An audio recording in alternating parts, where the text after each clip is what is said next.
Imagine a small Pacific island group sitting atop a fortune in copper and gold, boldly promising to become the world's newest country by the year 2027. The catch? This quest could reopen old wounds, attract global superpowers, and gamble everything on a controversial mine with a violent past. Could Bougainville's dream of independence spark a global showdown?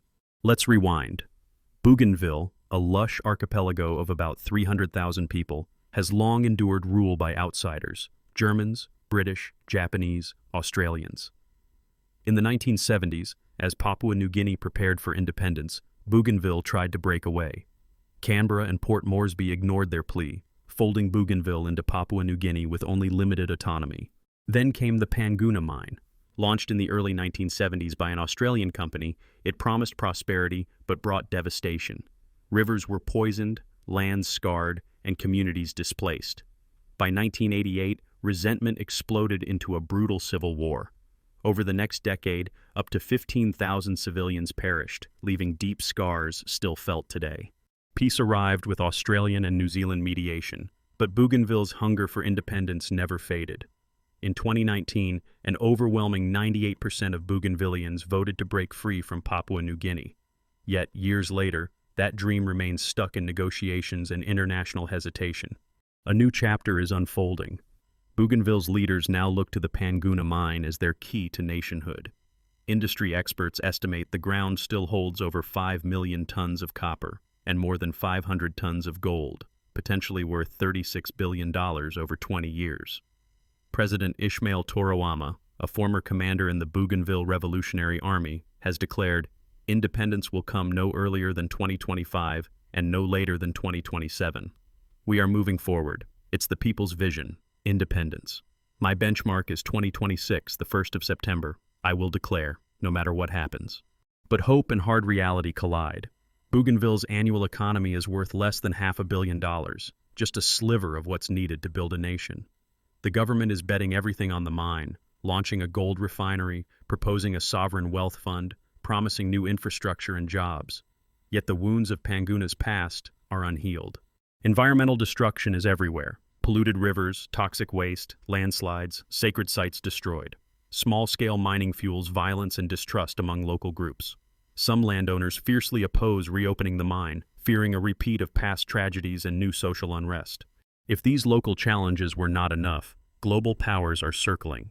China has increased efforts to court Bougainville's political elite, offering infrastructure investments tied to future mining profits and independence.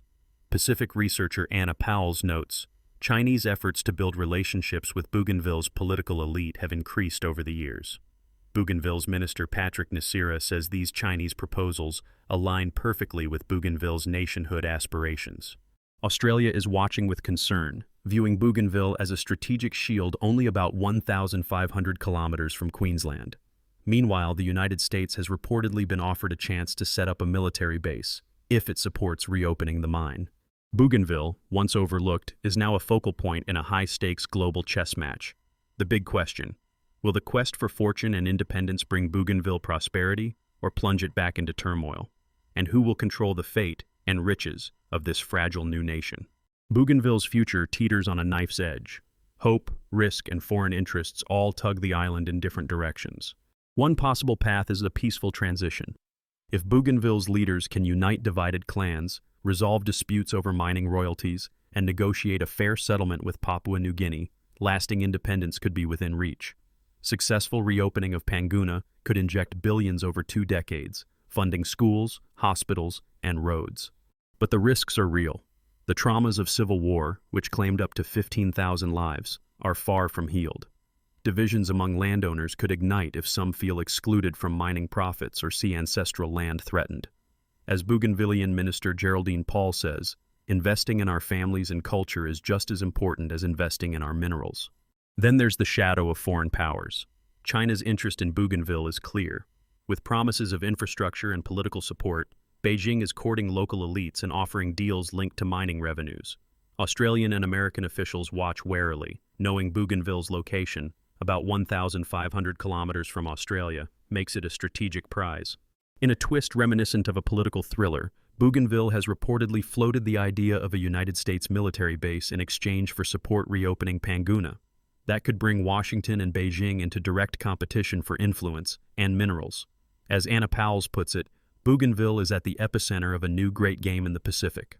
Some Bougainvillians argue for a different path, leaving Panguna closed or focusing on community-led economic projects. They say true independence should rest on more than copper and gold.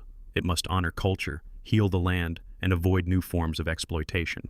Why does this matter to the world and to you watching now? Bougainville's story is a lesson in the double-edged sword of resources and sovereignty.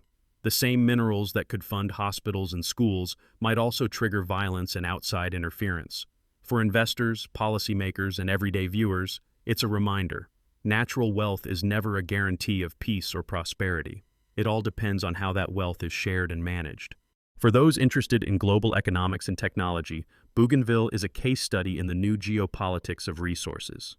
The copper and gold under Panguna are the building blocks of smartphones, electric cars, and renewable energy. How Bougainville develops them could shape supply chains and global alliances for decades.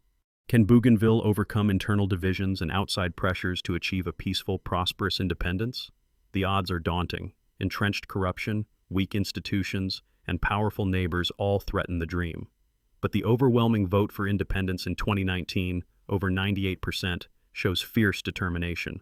If Bougainvillians learn from past mistakes and balance foreign investment with local control, they might chart their own destiny. But if the lure of quick riches or global rivalries takes over, Bougainville could face renewed conflict, this time on a global stage. Here's a secret. While the world debates, Bougainville has quietly built its own gold refinery. Proof that as politicians and investors maneuver, the people are preparing for independence on their own terms. Bougainville's story is far from over, and its outcome will ripple beyond the Pacific. What do you think? Will this island become a beacon of self-determination or a cautionary tale of resource-driven struggle?